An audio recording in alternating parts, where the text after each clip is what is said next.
উপদেষ্টা প্রশাসনকে জানাইতে চাই, দেশের সকল পর্যায়ে সকল সাংবাদিকদের পেশাগত কাজে নিরাপত্তা দেওয়ার আমি জোর দাবি জানাচ্ছি।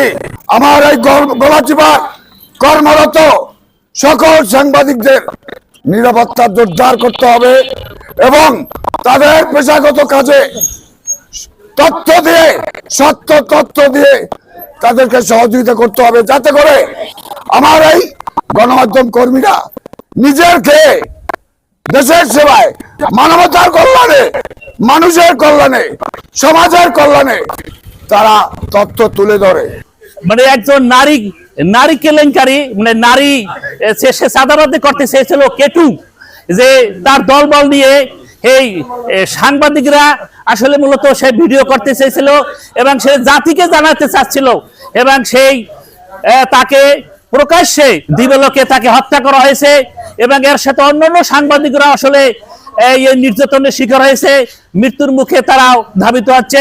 এই ধরনের একটা সাংবাদিকদের নির্যাতন করা এবং হত্যা করা এটা একটা রাষ্ট্রের জন্য একটা হুমকি, গণতন্ত্রের জন্য হুমকি।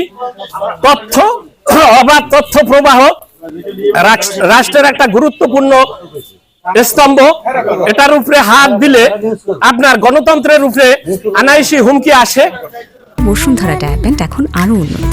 এই hot air through top sheet দ্রুত শোষণ করে সোনামণিকে দেয় কোমল অনুভূতি। আমরা এও মনে করে থাকি রাষ্ট্র যে ভালোভাবে চলছিল তাকে একটা অন্তরায় সৃষ্টি করার জন্য কিছু কুচক্রী মহল এ ধরনের একটা ঘটনা ঘটিয়ে সারা বাংলাদেশে একটা অরাজকতা সৃষ্টি করে সাংবাদিক বনাম সরকারের মধ্যে একটা কন্ট্রাডিকশন করে তুলেছে। এই আসাদুজ্জামান তুহিনের হত্যাকারীদের দৃষ্টান্তমূলক শাস্তি, সর্বোচ্চ শাস্তি, ফাঁসি দাবি করছি এবং যে সমস্ত আসামিরা এখনো গ্রেপ্তারের বাইরে রয়েছেন অতি দ্রুত তাদের গ্রেপ্তার করে সর্বোচ্চ শাস্তির আমরা দাবি করছি। সঠিকভাবে স্বাধীনভাবে কাজ করার জন্য প্রশাসন ভাবে আমাদেরকে সেভাবে সিকিউরিটি দেয় যাতে আমরা মানে স্বাধীনভাবে স্বাধীন গণমাধ্যম হিসেবে কাজ করতে পারি, তার গ্যারান্টি তাদের দিতে হবে।